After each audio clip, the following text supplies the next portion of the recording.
जबान अल्लाह अल्लाह दी धुन रटन कर रही है, जबान चो ही सिर्फ वाहिगुरु वाहिगुरु निकल रहा है। ये बिल्कुल कच्चा रंग, ये दुनियावी रंग, पर जबान दे बोल दे नाल मन भी सहमत है, जबान दे बोल नाल दिल भी जुड़े होया है। ये ऐसा रंग है कि पापां दी तमाम मैल नूं धो के रख देवेगा। इस वास्ते साहिब कहंदे ने जे किधरे मन ते मत पापां दे नाल भर जाए तां ओ नाम दे रंग दे नाल धुल जांदी है, साफ हो जांदी है। भरी है मत पापां कै संग, ओ धो पै नावै कै रंग, पुन्नी पापी आखण ना है। मनुख अपनी तरफों फैसला करके कह देंदा फलाना पापी है, फलाना पुन्नी है, फलाना शरीफ है, फलाना बदमाश है, फलाना बहुत दानी है, फलाना बहुत ज्ञानी है और फलाना बहुत मूर्ख है। मनुख दे प्रति मनुख फैसला नहीं कर सकता, ये पापी है या पुन्नी है, ये भले मानस है या बदमाश है। इनू स्वर्ग नसीब होना है कि इनू नरक नसीब होना है, ये मनुख फैसला नहीं कर सकता। हालांकि मनुख ही मनुख प्रति फैसले करते हुए दिखाई दे रहे हैं। कोई मर जाए तो मनुख कह देंदा है ये बई स्वर्गवास हो गया, तो इहदा मतलब है कि स्वर्ग दे च भेजना ये मनुख दे अपने हथ दी गल है। हर मरे हुए दे नाल ये लफ्ज स्वर्गवास हो गया, हर मरे हुए दे नाल ये शब्द फलाना शांत हो गया, फलाना सचखंड वासी हो गया। नहीं, वो सचखंड वासी होया या झूठखंड वासी होया, वो नरकवासी होया या स्वर्गवासी होया। महाराज कहंदे ने एक कहण मात्र गल नहीं है, ये पुन्नी पापी आखण ना है। ऐ बंदे ये तेरे कहने दे उत्ते गल नहीं कि तू कह देवें फलाना पुन्नी है, फलाना पापी है, फलाना दानी है, फलाना चोर है। साहिब कहंदे ने सिर्फ एक कहण दे उत्ते गल नहीं है, और कोई किसी दी कृत बारे फैसला भी नहीं कर सकता। किसी दे पापी होण दा, किसी दे पुनीत होण दा फैसला मनुख दे हाथ दे च नहीं है, बल्कि असलियत की है, फिर हकीकत की है। तो सतगुरु दसदे ने पुन्नी पापी आखण नाए, कर कर करना लिख लै जाओ। जो कुछ मनुख करदा है, चाहे वह पुण्य है ते चाहे वह पाप है, वो लिखिया जांदा है। किथे लिखिया जांदा है? काल्पनिक गल ते यह है कि एक चित्र गुप्त है जो बहुत बड़ा पोथा अपने कोल लई बैठा है, ते ओही जीवां दे कर्म लिख रहा है। भारती धार्मिक साहित्य दे चित्र गुप्त दा बड़ा जिक्र है, बड़ी गल है, ते करीबन करीबन समुचे भारत दे धार्मिक दुनिया दे इसी ढंग नाल चित्रगुप्त दी होंद नूं तस्लीम कीता जांदा है कि मनुख जो कुछ कर रहा है उन्हां जीवां दे कर्म, मनुखां दे कर्म वो चित्रगुप्त लिख रहा है। पर वास्तविक ये चित्रगुप्त है कि वो चित्र जो गुप्त है ते बनदा किस तरह है? कर कर करना लिख ले जाओ। ऐ बंदे जो कुछ तू कर रहे हैं अंदर लिखिया जा रहा है, ओदे संस्कार बन रहे हैं। ऐसा ना समझिए कि जो कुछ मैं कर लिया है वो कर छड़िया है, करके तू छड़ नहीं सकता।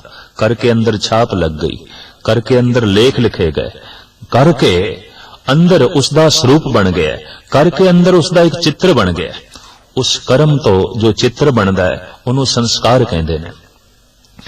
संस्कारां तो फिर सुभाव बनता है, सुभाव तो प्रालब्ध बनती है, प्रालब्ध तो दुख ते सुख का जन्म होता है। अगर बंदे दी झोली दे च दुख है तो कहना पेगा इहदा सुभाव ठीक नहीं। इहदा सुभाव ठीक क्यों नहीं है? इहदे संस्कार ठीक नहीं ने। इहदे संस्कार ठीक क्यों नहीं ने? इहदे कर्म ठीक नहीं ने। अगर बंदे कोल सुख ही सुख है, आनंद ही आनंद है, खेड़ा ही खेड़ा है, तो सुख नूं वेख के कहना पेगा इहदी प्रालब्ध चंगी है।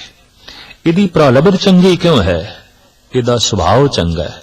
इहदा सुभाव चंगा क्यों है? इहदे संस्कार चंगे ने। इहदे संस्कार चंगे क्यों ने? इहदे कर्म चंगे ने। तो जो कीता जा रहा कर्म संस्कार बनता है, संस्कार सुभाव बनता है, सुभाव प्रालब्ध बनता है, प्रालब्ध दुख ते सुख नूं जन्म देंदी है। ये सब कुछ परमात्मा ने एक तरतीब नियमावली बनाई है जिस तो उल्ट कुछ भी नहीं हो सकता। इस वास्ते मनुख किसी मनुख के संबंध विच फैसला नहीं दे सकता। ये पुनीत है, ये पापी है, ये शरीफ है, ये बदमाश है। शराफत अंतिशकरण विच लिखी जाती है, बदमाशी अंतिशकरण विच लिखी जाती है। दानी है, ज्ञानी है, ये उसके सुभाव प्रालब्ध ते उसकी किरिया तो ही प्रगट होवेगा। तो साहब इत्थे फरमान पे करदे ने, कर कर करना लिख ले जाओ। जो कुछ मनुख करदा है वो मिटदा नहीं, नाल ही लिख के ले जांदा है। जीवन भर चलदा है ते अनंत जन्मां तक चलदा है। और इसे नूं ही चित्रगुप्त कहंदे ने, इसे नूं ही प्रालब्ध कहंदे ने, इसे नूं विधाते दा विधान कहंदे ने जो उसने बना दिता है। कर कर करना लिख ले जाओ, ते खुद ही करना है ते खुद ही कीते होए दे अंदर लेख लिखे जाने ने। ते उसी लेख दे मुताबिक संस्कार सुभाव प्रालब्ध ते दुख ते सुख ने जन्म लेना है। इस वास्ते गुरु नानक देव जी महाराज सावधान करते ने और फरमान करते ने, आपे बीज आपे ही खाओ। ऐ बंदे, इत्थे ते हकीकत यह है कि मनुख स्वयं बीजदा है और स्वयं खांदा है। बैरूनी दुनिया में तो ऐसा हो सकता है कि बीज किसी ने बोए ने, फसल किसी ने कट्टी है, बूटा किसी ने लाया है, फल किसी ने खादा है, बगीचा किसी ने लाया है, मालिक कोई बनिया होया है। बाहर दी दुनिया ते ऐसा हो सकता है, पर जो विधाते दी दुनिया है, जो उसने बनाई है, वो ते ये है कि आपे बीज आपे ही खाओ। मनुख स्वयं बीजदा है और स्वयं ही खांदा है। तो फल खांदा है, ते फल है कि फल है दुख ते सुख। सुख ते दुख ये दोवें फल ने और कोई फल नहीं है। और इन्हां फलों दे पैदा होने दा अपना एक ढंग है। और साहिब कहंदे ने वो ढंग यह है कि मनुख स्वयं बीज बोंदा है कर्मां दे। आपे बीज आपे ही खाओ। इस वास्ते गुरबाणी दा फैसला है, अगर तेरी झोली दे च फल बहुते ने दुखां दे ते इहदे वास्ते किसी नूं दोषी ना ठहराई कि किसी ने तेरी झोली दे च फल पा दिते ने। दद्दा दोष न देव काहूं, दोष कर्मा अपने आ। जो मैं किया सो मैं पाया, दोष न दीजे अवर जना। भुल के भी किसी नूं दोषी ना ठहराई। ये दुखां दे फल तू आप ही अपनी झोली दे जो है पाए ने, क्योंकि बीज तू आप बोया है और तेरा बोया होया बीज हुण तू ही खाना है, ये किसी होर ने नहीं खाना। आपे बीज आपे ही खाओ। समाजिक दुनिया च, राजनीतिक दुनिया दे च दूजे तीजे दे उत्ते दोष आयद कीते जा सकते हैं। भी फलाने करके मेरी हार हो गई, फलाने करके मेरा काम नहीं सिरे चढ़िया, ते फलाने दे कारण करके मैनू दुख भोगना पिया, मैनू विपता भोगनी पई है। धार्मिक दुनिया दे च यह आख्या जाता है, जितने भी दुखां दे कारण इकट्ठे होणगे, कोई कारण बारों नहीं है, वो कारण है तेरे अंतिशकरण दे च बोया होया बीज। जो कुछ तू कीता है उस तो बने ने संस्कार, उन्हां संस्कारां ने ये सारी घटना घटा दी है। इस वास्ते साहिब कहंदे ने, अपने दुखां रूपी फल नूं वेख के किसी नूं दोषी ना ठहराई, ते अपने सुखां दे फल नूं वेख के भी दाते दा धन्नवाद करी। तू समत दित्ती, सतसंग दिता कि मैं चंगे बीज बो सकिया।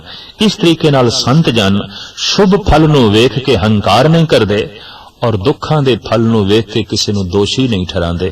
बस यही पूर्णता है। और इसे नूं कहंदे ने, ये फलाना पूर्ण पुरख है, अपने दुखां लई किसी ते जिम्मेवारी नहीं और अपने सुखां नूं वेख के हंकार नहीं। दाते दा धन्नवाद। तो आपे बीज आपे ही खाओ, नानक हुक्मी आओ जाओ। हुक्मी विधान, उस विधाते दा एक नियम, एक मर्यादा। मर्यादा उसने की बना दी कि जो कुछ तू करेगा तेरे कर्मानुसार ही उसने फल देना है, और फिर उस दे हुक्म दे मुताबिक ही ये जगत दे आवना ते जावना चलदा रहिंदा है।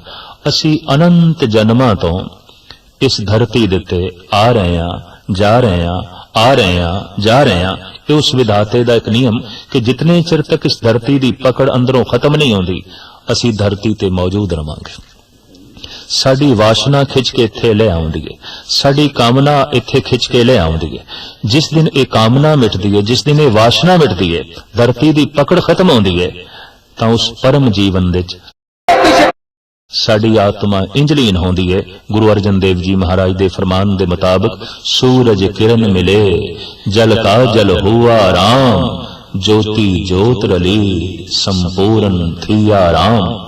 जेड़ी नदी सागर तक नहीं पहुंच सकी बदकिस्मत है, जेड़ा बीज फल तक नहीं अपड़ सकिया बदकिस्मत है, जेड़ा मनुख जेड़ा जीवन परम जीवन तक नहीं पहुंच सकिया ये उसकी बदकिस्मती है। और बदकिस्मती का जिम्मेवार ये स्वयं है, क्योंकि गुरु नानक देव जी महाराज का फैसला आपे बीज आपे ही खाओ, नानक हुक्मी आओ जाओ। उस हुक्मी का हुक्म की है कि जितने चिर तक तू ऐसे कर्म करेगा जो धरती नाल ही संबंधित ने, सिर्फ शरीर नाल संबंधित ने, कोई आत्मा नाल संबंधित नहीं है, तो शरीर धरती का हिस्सा है, तू धरती ते रहेगा। शरीर की पूर्ति वास्ते ही काम करदा रहा, शरीर दीयां लोड़ां दी पूर्ति हो सके, शरीर नूं सुख मिल सकन, तेरी सारी भज दौड़ इसे वास्ते ही रही, तां ये शरीर तैनूं मिलदा रहेगा, बार बार मिलदा रहेगा और तू इस धरती दे ते बकायदा रहेगा, क्योंकि शरीर धरती दा एक खास हिस्सा है। क्योंकि साहब कहंदे ने इहदे च ठोस रूप दे च अस्थूल रूप दे जो कुछ है वो मिट्टी है, ते मिट्टी मां है, पौण गुरु पाणी पिता माता धरत महत। इत्थे ही आके धरती नूं मेरे पातशाह ने जो है माता कह दिता।